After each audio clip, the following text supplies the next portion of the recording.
Hello hello hello hello hello बच्चा party, this is Ankit Chaudhary. तो I think I am audible to you all.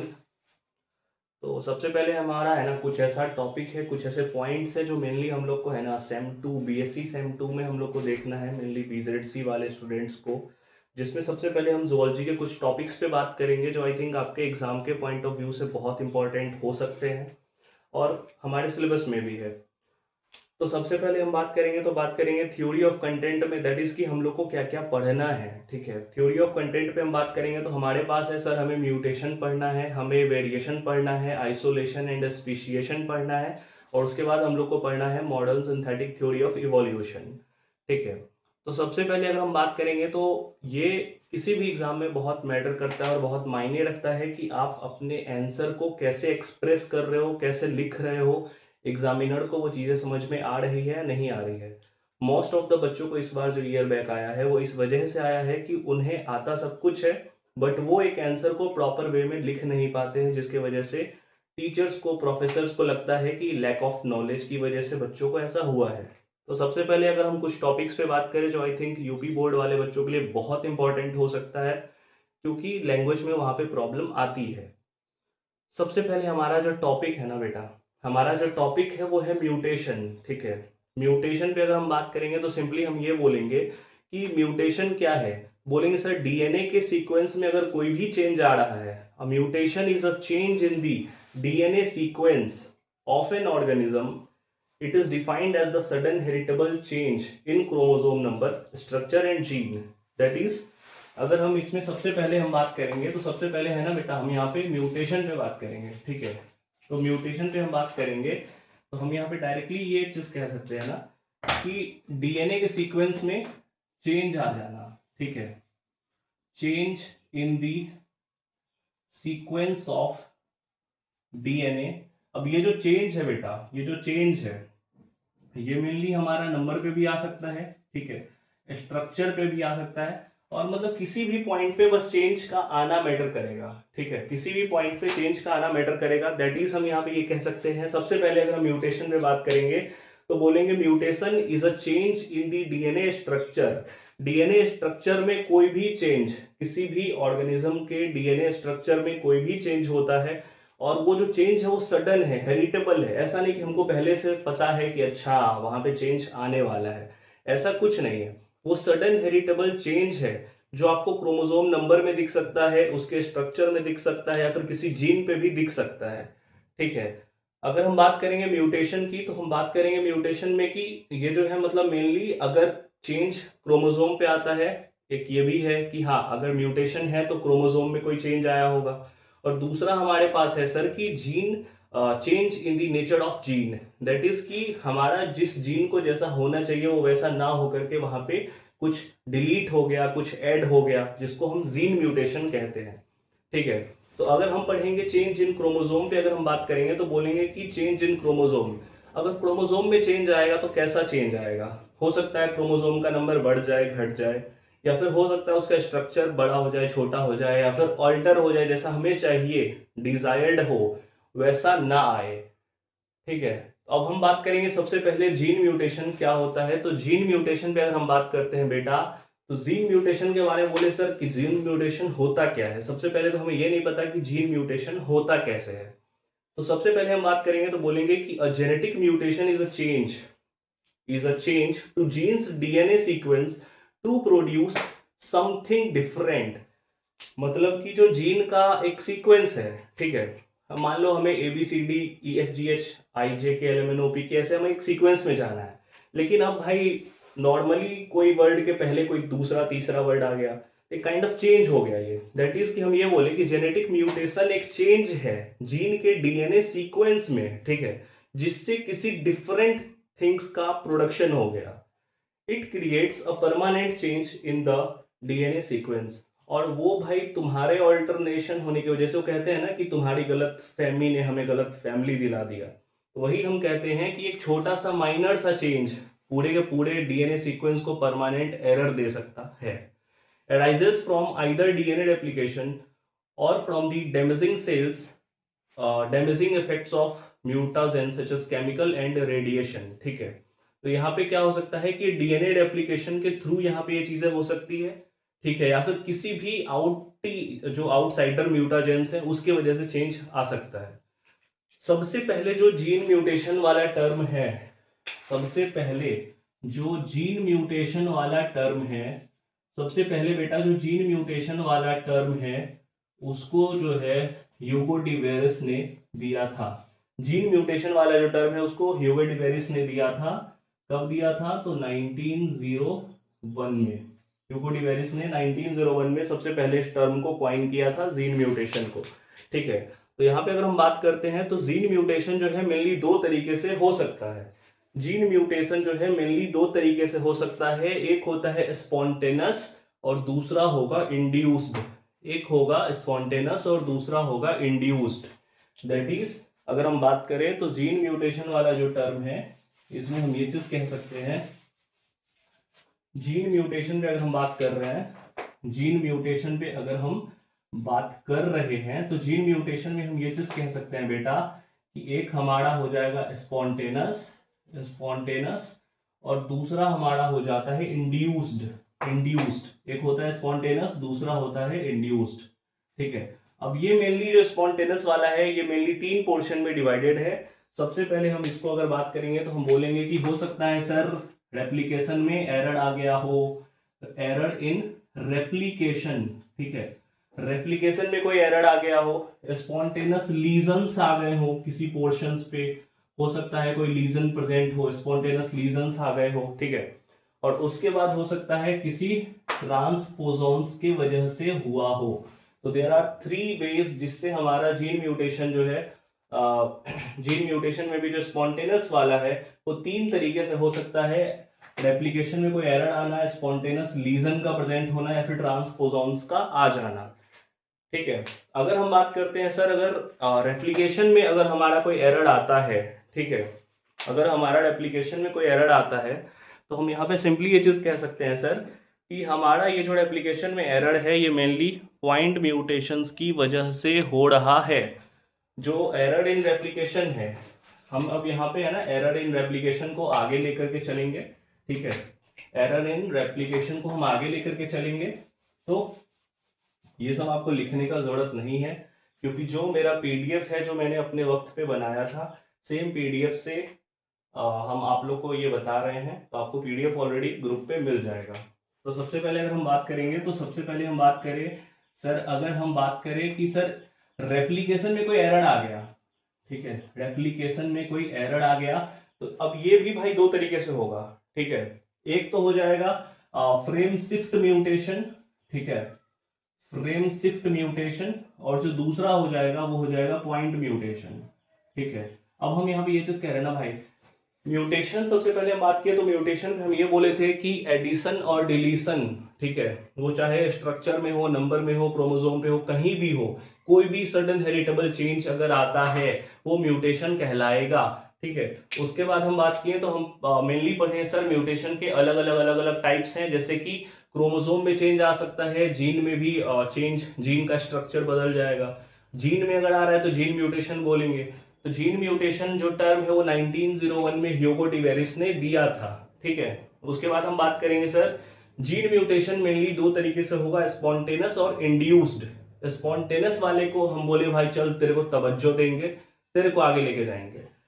Spontaneous वाले पे अगर हम बात किए तो हो सकता है रेप्लिकेशन में कोई एरर आ गया हो। उसके बाद हम बोल सकते हैं सर स्पॉन्टेनियस कोई लीजन्स प्रेजेंट हो या फिर ट्रांसपोजॉन्स आ गए हो, ठीक है। स्पॉन्टेनियस म्यूटेशन पे बात किए तो हम बोलेंगे कि spontaneous mutation can be defined as genetic change that occur in the absence of mutagen and have no known cause. देखो अगर हम बात करें सर म्यूटाजेन का, दैट इज हम कहते हैं कि अगर कोई म्यूटाजेन है, दैट इज अगर कोई ऐसा फैक्टर है जिसकी वजह से म्यूटेशन हो रहा है, तो हमको तो पता है ना भाई कि हाँ ये फैक्टर है। दैट इज अगर हम बीइंग इन रिलेशनशिप वाले एग्जांपल पे जाएं तो हम यहाँ पे डायरेक्टली ये चीज कह सकते हैं कि अगर दो लव बर्ड्स है और उनके बीच में कोई अनबन हो जाए तो हाँ हो सकता है एक थर्ड पार्टी इन्वॉल्व हो उन चीजों में, आइदर फ्रॉम मेल और फीमेल साइड। तो हो सकता है हम बोलेंगे कि हाँ अगर नॉन काउज है तो भाई वो थर्ड वाला म्यूटाजेन है। दैट इज कि अगर कोई हमको काउस पता है तो हम बोल सकते हैं कि हाँ भाई म्यूटाजेन है, उसके वजह से चीजें हुई। लेकिन अगर हमको पता ही नहीं है कि साला म्यूटाजेन है क्या, अगर हमको ये चीज पता ही नहीं है कि म्यूटाजेन है क्या, तो हम यहाँ पे ये चीज कह सकते हैं ना सर कि हमको अब पता ही नहीं है कि इस वजह से म्यूटेशन हो रहा है। ठीक है, हो सकता है अंदर के संबंध अच्छे से नहीं बन रहे हो सकता है आपसी बात विचार खराब हो गई हो, बहुत सी चीजें होती है। तो सबसे पहले हम बात करेंगे तो बोलेंगे कि स्पॉन्टेनियस म्यूटेशन एक ऐसा जेनेटिक चेंज है जो म्यूटाजेन के एब्सेंस में हो रहा है। दैट इज एक ऐसा बग जो थर्ड पार्टी के इन्वॉल्व होने से नहीं हो रहा है, वो ऑटोमेटिकली हो रहा है। और क्यों हो रहा है इसका कोई नोन काउज नहीं है। ठीक है, एरर इन रेप्लिकेशन पे अगर हम बात करेंगे तो सबसे पहले हम बोलेंगे रेप्लिकेशन में एरर दो तरीके से आ सकता है। ठीक है, एक होता है पॉइंट म्यूटेशन जिसको हम लोग सब्स्टिट्यूशन म्यूटेशन भी कहते हैं, और दूसरा होता है हमारा फ्रेम शिफ्ट म्यूटेशन। ठीक है, पॉइंट म्यूटेशन पे बेटा अगर हम बात करेंगे तो हम सीधा सीधा पॉइंट म्यूटेशन को बोलेंगे a mutation occurs in a genome when a single base pair is added, deleted or changed. That is कि हम यहाँ पे ये चीज बोलेंगे पॉइंट म्यूटेशन एक ऐसा म्यूटेशन है जो सिंगल बेस पेयर में अगर हम किसी चीज को ऐड करें, सब्सट्रैक्ट करें या फिर हम वहां किसी चीज को डिलीट करें, उस वजह से जो चेंजिंग आएगी, ठीक है, उस वजह से जो चेंजिंग आएगी उसको हम बोलेंगे पॉइंट म्यूटेशन। ठीक है, और हाँ, उसके बाद हम बोलते हैं जो मोस्ट ऑफ द जो पॉइंट म्यूटेशंस होते हैं वो हाँ बेनिग्न होते हैं। They can also have various functional consequences including changes in genome, gene expression और अल्टरनेशन इन इनकोडेड प्रोटीन्स। और ये जो पॉइंट म्यूटेशन है वो बहुत शुरू का जो असर होता है। ठीक है जैसे कहते हैं ना सावन के अंधे को सब कुछ हरा हरा दिखता है, तो जो पॉइंट म्यूटेशन है वो शुरू के टर्म वाली चीजें हैं, लाइक शुरू में ही पॉइंट म्यूटेशन होगा, लेकिन उस पॉइंट म्यूटेशन के वजह से आपका जो प्रोटीन इनकोडेड है, जो अमाइनो एसिड्स इनकोडेड हैं, उस पे भी अफेक्ट पड़ सकता है, जीन के एक्सप्रेशन में भी दिक्कतें आ सकती है। सपोज कोई जीन किसी पर्टिकुलर एक्टिविटी या ट्रेट को एक्सप्रेस कर रहा है, तो हो सकता है उस पॉइंट म्यूटेशन में कुछ डिलीट हो गया हो, ऐड हो गया हो, जिसकी वजह से वो चीजें प्रॉपर काम नहीं करेगी। ठीक है, उसके बाद अगर हम बात करते हैं कि सर कुछ ऐसे बात करेंगे कि जो जीन म्यूटेशन पे हम बात करेंगे तो हम बोलेंगे सर जनरलाइज फीचर क्या हो सकते हैं जीन म्यूटेशन के। तो हम यहाँ पे सीधा ये चीज कह सकते हैं कि अगर म्यूटेशन पे हम बात कर रहे हैं तो म्यूटेशन के बारे में हम डायरेक्टली ये चीज कह रहे हैं कि भाई म्यूटेशन है मतलब हार्मफुल तो है। ठीक है, अब म्यूटेशन बहुत अच्छा तो नहीं है। ठीक है, म्यूटेशन हार्मफुल है क्योंकि भाई वो तुम्हारे पूरे के पूरे एक्सप्रेशन, बिलीफ, फेथ सबको वो चेंज कर रहा है। एक particular cause can change everything. ठीक है, तो हम यहाँ पे ये चीज कह सकते हैं कि जो जीन म्यूटेशन है हमारा वो हार्मफुल तो है। दैट इज जीन म्यूटेशन जो मोस्टली होते हैं वो हार्मफुल होते हैं। Most of the mutations are recessive. That is कुछ ऐसे म्यूटेशन होते हैं ना जो म्यूटेशन तो हो गया है लेकिन वो अपने आप को एक्सप्रेस नहीं कर पाएगा। ठीक है, दैट इज कि आप सामने से जाकर के किसी पर्टिकुलर पर्सन को ऐसे अप्रोच कर रहे हो, प्रपोज कर रहे हो, लेकिन भाई वो फर्स्ट टाइम है व्हेन यू स्पीक, उसके बाद फिर कभी आप बोल नहीं पाएंगे। तो म्यूटेशन हो तो गया बट फिर वो रेसेसिव है। ठीक है, रेसेसिव होता है, वो अपने आप को एक्सप्रेस नहीं कर पाएगा। It is random, non directional and non adaptive. That is जो म्यूटेशन होता है वो रैंडम होता है। ऐसे नहीं पता चलेगा कि हाँ मैं म्यूटेशन हो जाऊं, ऐसे म्यूटेशन नहीं होता है। म्यूटेशन जो है रैंडम होगा, अचानक होगा। ऐसा नहीं है कि म्यूटेशन हाँ बोला कि भाई हम इसी डायरेक्शन में हूं, मतलब डायरेक्शनल नहीं है। Mutation is non directional and non adaptive. ठीक है, ऐसा भी नहीं कि अगर एक बार म्यूटेशन हो गया तो हम एडप्ट कर लिया, बार बार म्यूटेशन हो रहा है, ऐसा नहीं है। रैंडम है, नॉन डायरेक्शनल है, नॉन एडप्टिव है। It is recurrent in nature. ठीक है, दैट इज हम यहाँ पे ये चीज कह सकते हैं कि अगर एक बार हमारा जो सीक्वेंस है, हमारा जो इनकोडिंग है, ऐसा कुछ डिफेक्ट आ गया एक बार, जैसे कि हम कहते हैं ना कि billions and trillions of copies बनती है, तो हम यहाँ पे ये चीज कह सकते हैं कि अगर एक बार ये हो गया और उसमें प्रॉपर सुधार नहीं आया या ठीक नहीं हुआ तो बार बार जो है सेम कॉपी बार बार मल्टीप्लाई होता जाएगा और वो again and again many times create होता जाएगा। उसके बाद हम बात करेंगे सर म्यूटेशन का कोई इवोल्यूशनरी सिग्निफिकेंस भी है क्या?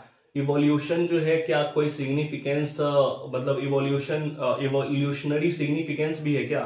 दैट इज इससे कुछ हो सकता है क्या? हम बोल बिल्कुल हो सकता है। ये जो है मेनली आपके एलील के फॉर्मेशन के लिए रिस्पॉन्सिबल होता है, ठीक है।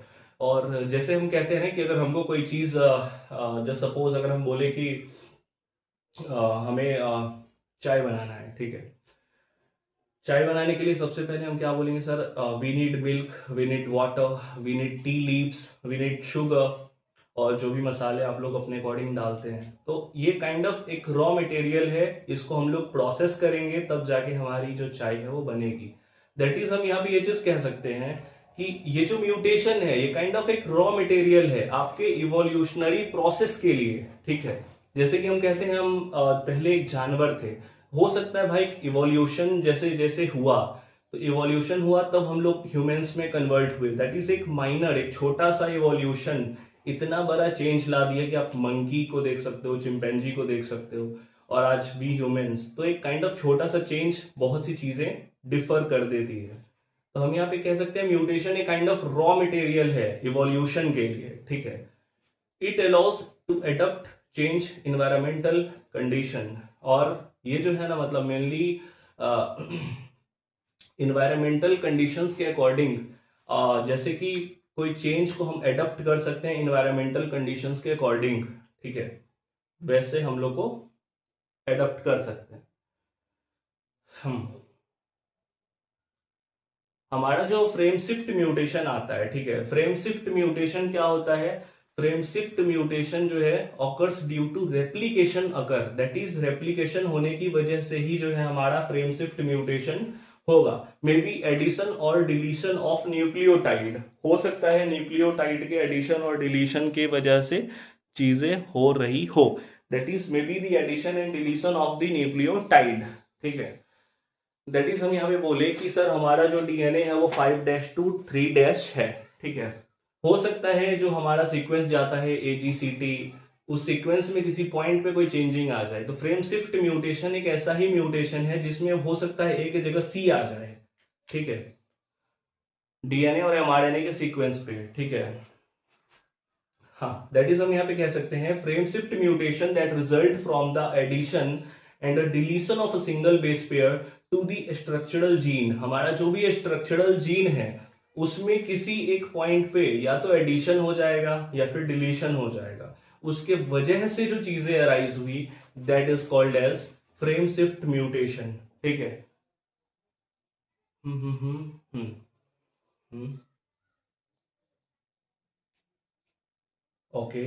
हाँ, तो अब हमारा ये है ना कि स्पॉन्टेनस लीजन एक टर्म था, स्पॉन्टेनस लीजन एक टर्म था जो कि हम लोग पीछे पढ़े थे। तो स्पॉन्टेनस लीजन पे अगर हम बात करेंगे तो हम यहाँ पे ये चीज बोलेंगे कि स्पॉन्टेनस लीजन जो है एक नेचुरली ऑकरिंग डैमेज है। मतलब जो डीएनए सीक्वेंस में नेचुरली हो रहा है, हम उसको ये नहीं बोल रहे हैं कि हाँ मतलब किसी चीज के डिफेक्ट की वजह से या फिर किसी भी पर्पज से, मतलब कोई भी म्यूटाजेन इन्वॉल्व नहीं है, कोई भी थर्ड पार्टी कुछ इन्वॉल्व नहीं है, ये नेचुरली हो रहा है, ठीक है। डीएनए के सीक्वेंस में वो नेचुरली अगर हो रहा है उसी को हम बोलते हैं स्पॉन्टेनस लीजन, ठीक है। और इसके वजह से म्यूटेशन अराइज हो गया, ठीक है। जस्ट कि साइटोसिन का यूरासिल में कन्वर्ट हो जाना, ठीक है। उसके बाद हम बात करेंगे कि सम इम्पोर्टेंट टर्म्स। अब हमारा ये है ना कि सर हम लोग जब एग्जाम ऐसे मतलब देने के लिए जाते हैं, क्लास में सीटिंग के अकॉर्डिंग बैठते हैं, तो हमारे पास जो क्वेश्चन पेपर दिया जाता है उस क्वेश्चन पेपर में आप बहुत सी चीजें ऐसे देखोगे तो डायरेक्टली आप ये कह सकते हो ना सर कि कुछ ऐसे टर्म्स होते हैं जो हमें सेक्शन ए के तौर पे दिखाई देता है, ठीक है। या फिर अभी इंटरनल असेसमेंट जैसी चीजें चली है तो वहां पे आप ये कह सकते हो कि हो सकता है वहां पे पूछे व्हाट इज फिनोटाइप, और वहां पे 4 ऑप्शन आपको आ जाए, ठीक है। वो जो 4 ऑप्शन आपके पास है वो 4 option is nothing but you have to pick any one जो सही होगा, ठीक है। दैट इज हम यहाँ पे ये कह सकते हैं कुछ ऐसे टर्म्स हैं जो मेनली आपको बहुत डेप्थ में नहीं पढ़ना है बट उसका नॉलेज होना बहुत इंपॉर्टेंट है, दैट इज सेक्शन ए के पॉइंट ऑफ व्यू से, ठीक है। अगर हम बात करते हैं फिनोटाइप की तो हम यहाँ पे बोलेंगे sir it is the external and morphological appearance of an organism for a particular character. That is की अगर हम बात करेंगे कि जस्ट थिंक कि हम लोग किसी को जाके अप्रोच करते हैं, हम लोग किसी को जाके बोले you are looking so beautiful, तो हम लोग उनके अंदर का उनका जो दिल है, फेफड़ा गुर्दा, उनको देख के नहीं बोलते, हम लोग उनके अपीयरेंस को देख के बोलते हैं yes you are looking beautiful, एक काइंड ऑफ जो कॉम्प्लीमेंट करते हैं, ठीक है। Most of the people will say कि आपका एग्जाम्पल इसी सब टाइप की चीजें क्यों होती है।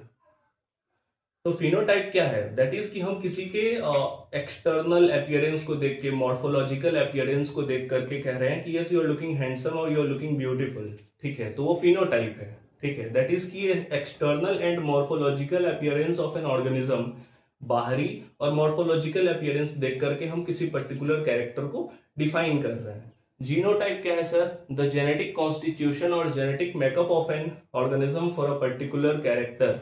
हाँ, अब हम भाई जाकर के किसी को बोले yes you are looking beautiful, ठीक है, और वहीं पे वो पर्टिकुलर एक्शन का रिएक्शन हो जाए और एक स्लैप पड़ जाए, ठीक है, तब हम लोग कहते हैं भाई मतलब ठीक है, बाहर से दिखने में बहुत अच्छा है बट दिल का अच्छा नहीं है। दैट इज कि अंदर से जो उसका एक जेनेटिक मेकअप है वो ढंग का नहीं है, ऐसा नहीं है, मतलब मेरे को चाटे लग गए। दैट इज हम ये कह सकते हैं कि एक जेनेटिक कॉन्स्टिट्यूशन और एक जेनेटिक मेकअप जिससे वो पर्टिकुलर ऑर्गेनिज्म बना है या फिर उसका पर्टिकुलर कैरेक्टर डेवलप हुआ है। Genotype and phenotype term was coined bye Johansson, ठीक है, तो एक ये भी टर्म हो सकता है आप लोग को पूछ दिया जाए या फिर आ जाए, दैट इज की वी कैन राइट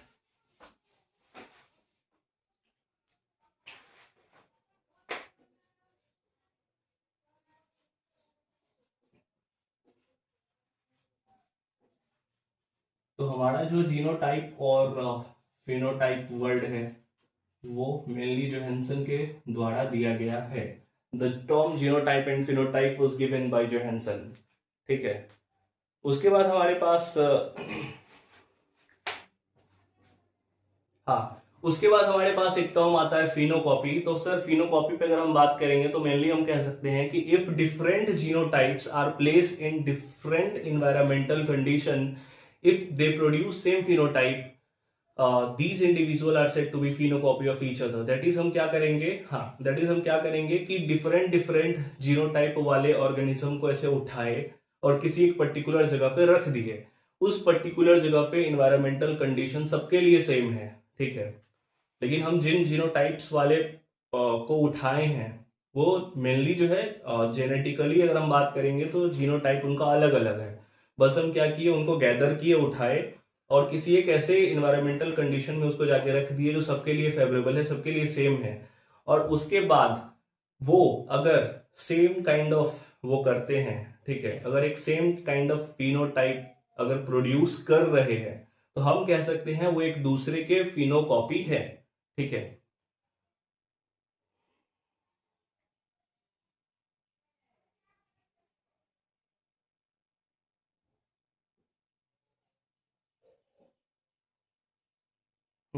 उसके बाद हमारे पास एक टर्म है सर होमोजाइगस। तो होमोजाइगस वाले टर्म पे अगर हम बात करेंगे तो बोलेंगे zygote is form by the fusion of two gamete.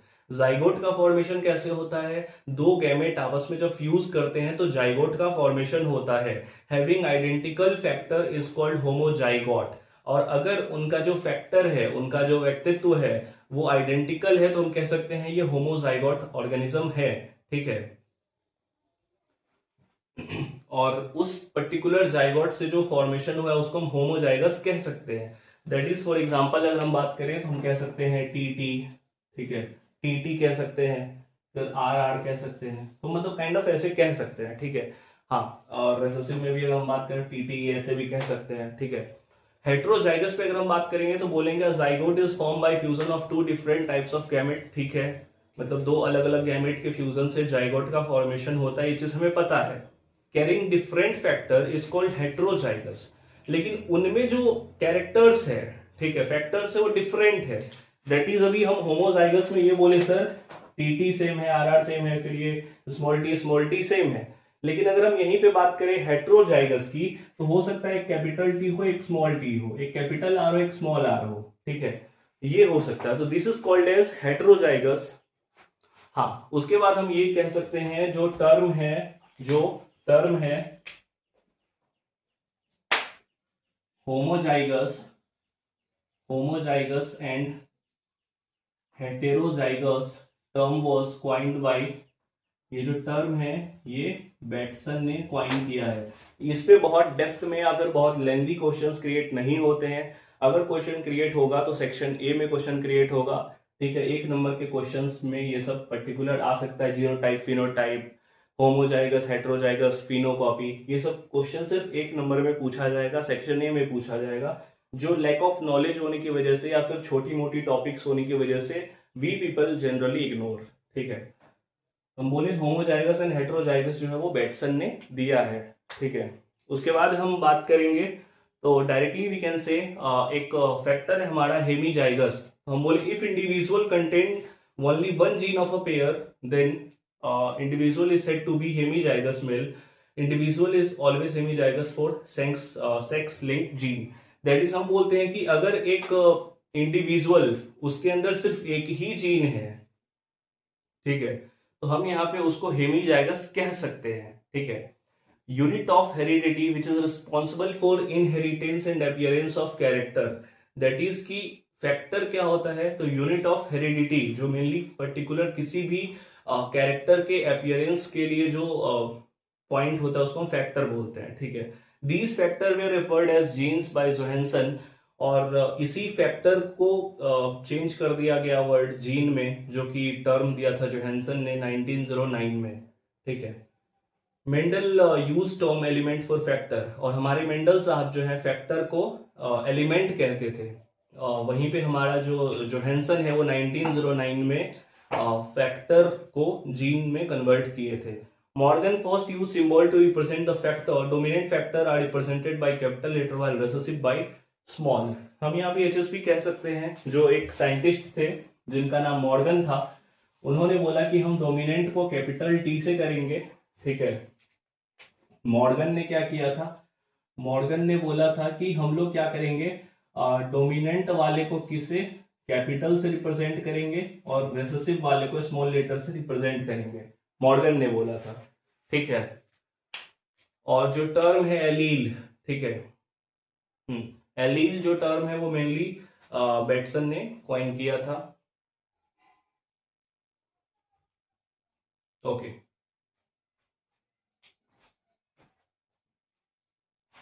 तो आई थिंक अभी हमारा वेरिएशन से पहले तक का लगभग हो चुका है। वेरिएशंस पे हम लोग है ना नेक्स्ट लेक्चर में कंटिन्यू करेंगे।